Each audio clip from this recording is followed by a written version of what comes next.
बिस्मिल्लाह अल्हम्दुलिल्लाह अस्सलातु वस्सलामु अला नबी बाद अम्मा बाद।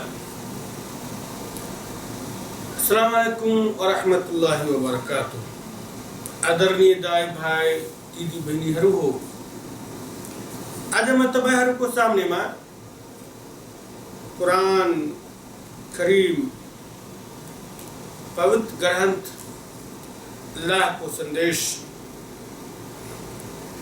कुरान मजीद बाट सूरह अल अलक र सूरत अन्नास को संबंध में केही कुराहरू राख्न गइरहेको छु।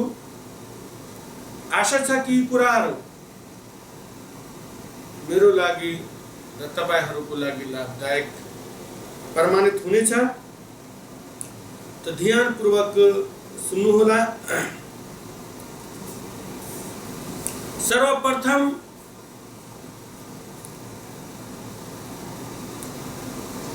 यी सूराहरूको सम्बन्धमा केही कुराहरू सुनिहालौं। यो सूरा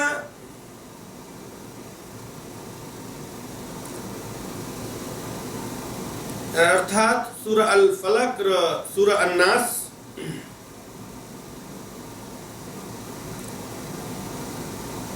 मक्का मुअज्जमा मा दुवै सूरा जुन परिस्थितिमा अवतरित भयो त्यो के थियो भने इस्लाम को आह्वान प्रारंभ हुने बित्तिकै महसूस होना थालियो कि मानव अल्लाह का रसूल सल्लल्लाहु अलैहि वसल्लम ले बारुलु को चाकामा हात हाल्नु भएको छ। जसरी उहाँको आह्वान को विस्तार हुँदै गयो त्यसरी नै कुरैश का काफिरहरूको विरोधले पनि उग्र रूप धारण गर्दै गयो। काफिरहरूले उहाँलाई यस आह्वानबाट रोक्नको लागि विभिन्न प्रयास गरे तर सफल भएनन् अनि तिनीहरूको शत्रुता चरम सीमा पुग्यो। अब के थियो, घर घर नबी सल्लल्लाहु अलैहि वसल्लम विरोध गुप्त परामर्श शुरू भयो। उहाँलाई मार्ने षड्यन्त्र आरम्भ भयो। यसै क्रममा उहाँलाई हानि पुर्याउने उद्देश्यले एकजना यहुदीले उहाँमाथि जादु गर्यो, जसको निवारणको लागि यी दुवै सूरा अवतरित भए। यस कुराको तफसिल हदीस में बताइएको छ। नबी सल्लल्लाहु अलैहि वसल्लम माथि जादू गर्यो। जिब्रील अलैहिस्सलाम यी दुवै सूरा लिएर उपस्थित हुनुभयो र भन्नुभयो, एक जना यहुदीले तिमी माथि जादू गरेको छ र त्यो जादू सामग्री फलानु इनारमा छ। नबी सल्लल्लाहु अलैहि वसल्लम अली रदियल्लाहु ताला अन्हुलाई लिएर त्यो त्यहाँ जानुभयो र त्यसलाई फेला पार्नुभयो। त्यो एउटा कायोमा कपालका 11वटा गाँठोको रूपमा थियो। जिब्रील अलैहिस्सलाम को आदेश अनुसार नबी सल्लल्लाहु अलैहि वसल्लम ले ती दुवै सूरा मध्ये एक एक आयत पढ्दै जानुभयो र गाँठो एक एक गरी खुल्दै गए र वहाँ पूर्ण रूपमा यसरी स्वस्थ हुनुभयो जसरी केही बन्धनबाट मुक्त हुन्छ।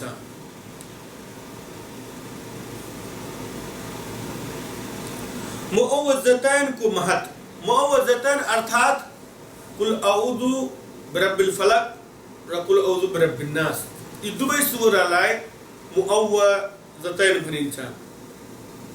यी दुवै सूराहरूको महत्व हदीसहरूबाट प्रष्ट हुन्छ।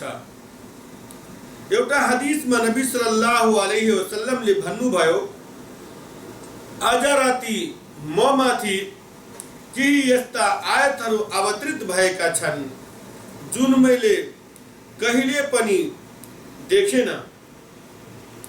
यो भन्दै उहाँले यी दुवै सूरा पढ्नुभयो। सही मुस्लिम किताब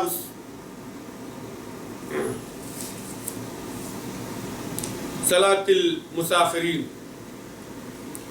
यो हदीस चाहे मुस्लिम शरीफ को किताब सलात अल मुसाफिरून में बयान भएको छ। आयशा रज़ियल्लाहु ताला अन्हा ले भनेकी छिन्, जहिले पनि उहाँलाई कुनै कष्ट परेमा उहाँ मुअव्वज़तैन पढेर आफ्नो जिउमाथि फुक्नुहुन्थ्यो। बुखारी फजाइल कुरान। नबी सल्लल्लाहु अलैहि वसल्लम राति सुत्ने समय सूरा इखलास र मुअव्वज़तैन पढेर आफ्नो दुवै हत्केलीमाथि फुक्नुहुन्थ्यो र दुवै हत्केलाहरूलाई आफ्नो सम्पूर्ण जिउमाथि दल्नुहुन्थ्यो। पहिलो सिर, मुहार तथा शरीरको अघिल्लो भागमा र फेरि जहाँसम्म उहाँका हात पुग्थ्यो त्यहाँसम्म दल्नुहुन्थ्यो। उहाँले 3 पटक यसो गर्नुहुन्थ्यो।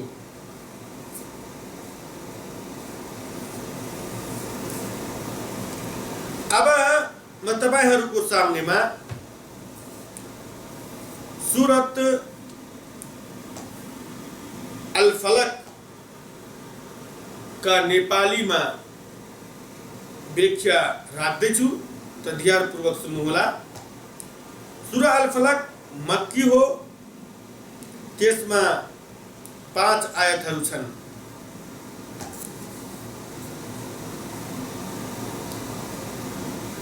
औज़ु बिल्लाहि मिनश शैतानिर रजीम।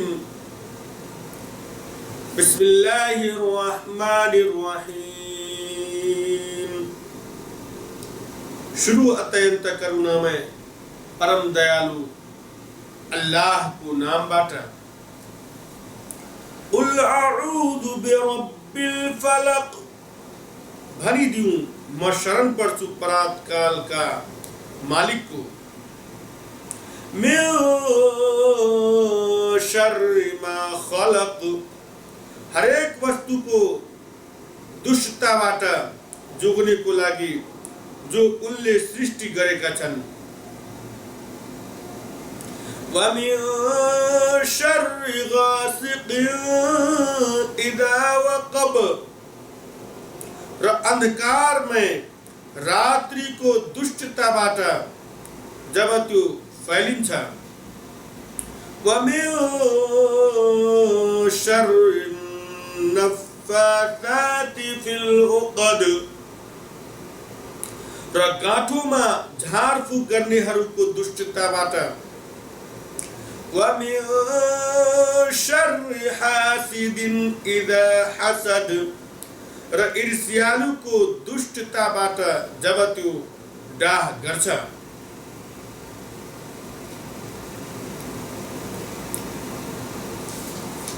बिस्मिल्लाहिर रहमानिर रहीम। शुरू अत्यंत करुणा में परम दयालु अल्लाह को नाम बाटा। कुल अऊज़ु बिरब्बिन नास, भरी दिऊं म शरण पर्छु मानव का पालन करता को। मलिकिन नास, मानव का वास्तविक सम्राट को। इलाहिन नास,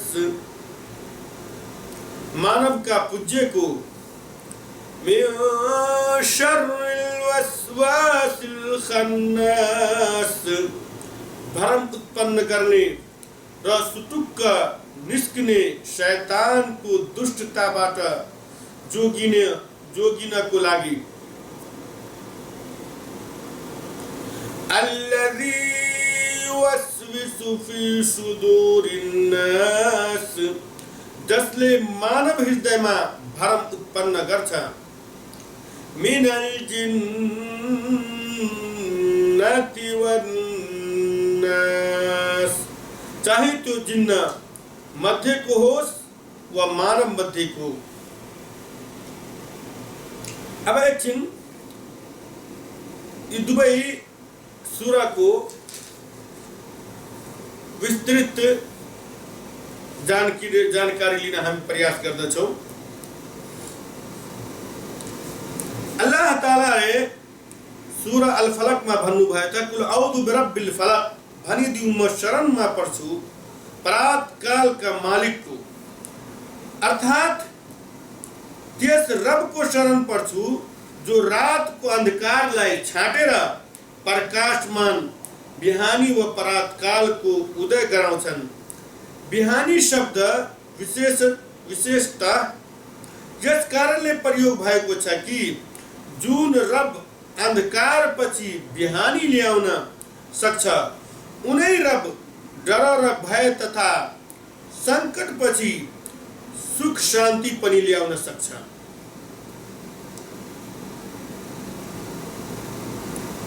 मिन शर्रि मा खलक, हरेक वस्तुको दुष्टताबाट जोगिनको लागि जुन उनले सृष्टि गरेका छन्। अल्लाहले जे जति सृष्टि गरेका छन् भलाइको उद्देश्यबाट सृष्टि गरेका छन्, तर उनले जहिले पनि चाहेमा त्यसलाई दुष्टतामा परिणत गर्न सक्छन्। वर्षा यस संसारको लागि सरासर कृपा हो, तर अल्लाहले चाहेमा यसलाई प्रकोपमा पनि परिणत गरिदिन्छन्। यसबाट के स्पष्ट हुन्छ भने कुनै पनि दुष्टता स्वयं आफ्नो अस्तित्व राख्दैन।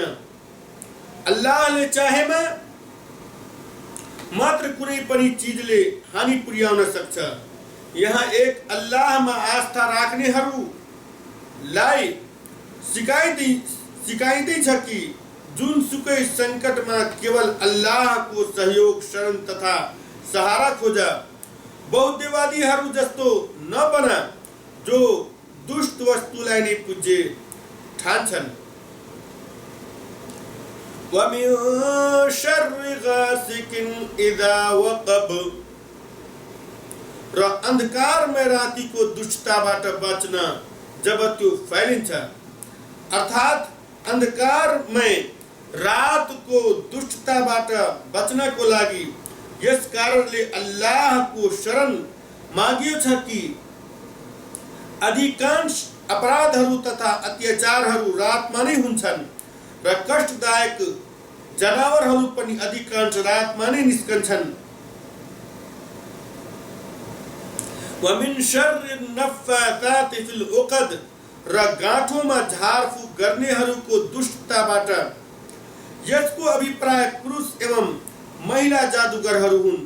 यस आयतमा जादुगरहरूको दुष्टता तथा दुष्कर्महरूबाट बच्न शरण मागिएको छ।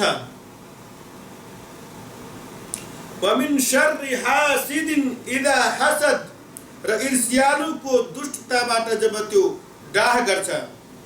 अर्थात् ईर्ष्यालु व्यक्ति ईर्ष्याको कारणले कुनै हानि पुर्याउन खोजोस्। ईर्ष्यालु व्यक्ति जनधन तथा हर एक प्रकारका अनुग्रहहरूलाई हानि नोक्सानी पुर्याउन खोज्ने गर्छ। यो अति निकृष्ट अनैतिक रोग हो जुन पुण्य कर्मलाई समाप्त पार्ने गर्छ। दूसरो सूरा के छ सूरतुन नास। सूरतुन नास चाहिँ मक्की हो। यसमा 6 आयतहरू छन्। बिस्मिल्लाहिर रहमानिर रहीम। सुरु अत्यन्त करुणामय परम दयालु अल्लाहको नामबाट। अल्लाह तालाले के भन्नुहुन्छ, कुल आउजु बिरब्बिन नास, भनिदिउँ म शरण पर्छु मानवका पालनकर्ताको। यो कुरा स्पष्ट छ। मानवको पालनकर्ता हाम्रो अल्लाह हुन्। मलिकिन नास, मानवका वास्तविक सम्राट अर्थात स्वामीबाट।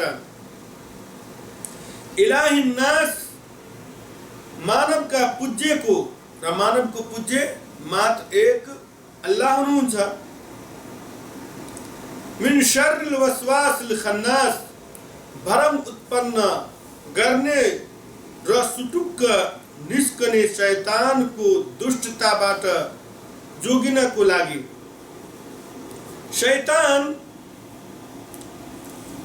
हामीहरूलाई थाहा छ कि हाम्रो के छ, शत्रु हुन्।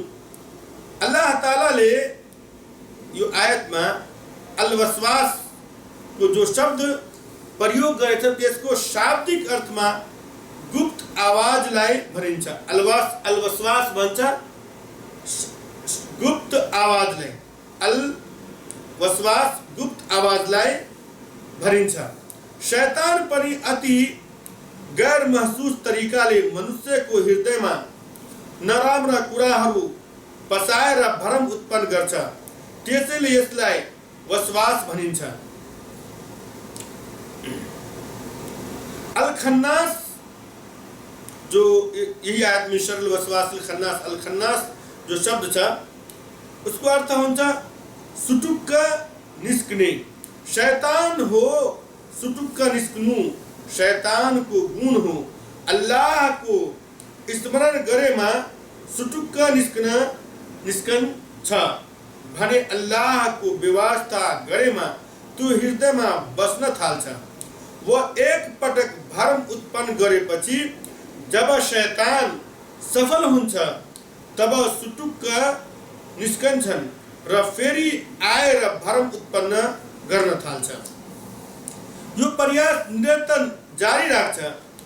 यी आयतहरूमा शैतानको यस जुक्तिहरूबारे मानिसलाई यस कारणले अवगत गराइएको छ कि उसले आफ्नो चलाख तथा धूर्त शत्रुलाई राम्ररी चिनोस् र त्यसबाट सावधान रहोस्। शैतान मानिसलाई शिर्कको जालमा फसाउनको लागि विभिन्न तरिका अपनाउँछ, जसको तफसील स्वयं शैतानको शब्दमा सूरा नंबर 4 अन्निसा आयत नंबर 116 देखि 119 मा भनिएको छ। अल्लज़ी युवस्विसु फी सुदूरिन नास, शैतान कुन तरिकाले मानिसहरूमा भ्रम फैलाउँछ यो आयतमा स्पष्ट छ। अल्लज़ी युवस्विसु फी सुदूरिन नास, जसले मानव हृदयमा भ्रम उत्पन्न गर्छ। मिनल जिन्नति वन नास, चाहे त्यो जिन्न मध्येका होस् वा मानव मध्येका। अर्थात यो भ्रम उत्पन्न गर्ने वाला चाहे मनुष्य होस् वा जिन्न, दुवैका दुष्टताबाट म शरण माग्छु। यी आयतहरूमा शैतानहरूको दुष्टताबाट शरण मागिएको छ, जुन सबै दुष्टता, संकट, अनैतिकता, उद्दंडता तथा विध्वंस को जरूरत तथा मूल हो। यो मानव को असल शत्रु हो। आयत नंबर 1 देखि 3 सम्म अल्लाह को शरण ती गुणहरूको मध्येबाट मागिएको छ, जसको सम्बन्ध प्रत्यक्ष रूपमा मानिससित रहेको छ। यो कुरा तिरको पनि संकेत हो कि मानव शैतानको दुष्टताबाट बच्नको लागि अल्लाहको शरणको अति नै आवश्यकता छ। संसारमा मानिस जुन परीक्षामा घुमिएको छ त्यसमा सफलता प्राप्त गर्नको लागि नमरुन्जेलसम्म शैतानको मुकाबला गर्नुपर्छ। र त्यसलाई पराजित गर्नुपर्छ। शैतानको मुकाबलामा उसको यसै विजयमाथि परलौकिक सफलता निर्भर छ। शैतान मानिसलाई तौहीद एकेश्वरवादको मार्गबाट हटाएर तथा कुफ्र नास्तिकवादको मार्गमा हाल्न चाहन्छ। यसको वर्णन सूरा अल आराफ आयत नम्बर 16 देखि 17 मा गरिएको छ। आदरणीय दाइ भाइहरू, यो कुराबाट या यी दुवै सूराको जो मैले तपाईहरुको सामनेमा अर्थ बयान गरेको छु त्यसबाट प्रष्ट छ कि शैतान हामीहरूलाई नराम्रो बाटो देखाउनका लागि कुन तरिकाहरू अपनाउँछ। तर जुन व्यक्ति यी दुवै सूरा मुअव्वज़तैनलाई पढेर आफूमाथि फुक्छ र सुत्न बेलामा र खास गरी नमाजहरूपछि, खास गरी फजरको नमाज र मगरिबको नमाज पछि यी दुवै सूरालाई सँगै सूरा अल इखलासलाई 3 पटक पढी दम गर्नुपर्छ आफैमाथि। अनि यो कुरा चाहिँ हाम्रो सन्देशवाहक मोहम्मद सल्लल्लाहु अलैहि वसल्लमबाट प्रमाणित छ। अल्लाहसित म आशा गर्दछु कि यो कुरा मेरो लागि र तपाईहरुको लागि लाभदायक प्रमाणित हुनेछ। अल्लाह ताला मलाई र हामी सबै साथीहरूलाई आफ्नो शरणमा ठाउँ दियोस् र जबसम्म यस संसारमा हामी बाँच्ने छौं तबसम्म अल्लाह तालाले हामीहरूलाई शैतानको तुच्छताबाट बचाएर राखोस्। आमीन। सल्लल्लाहु ताला अला नबी मुहम्मद व बारिक वसल्लम तस्लिमन कसीरा।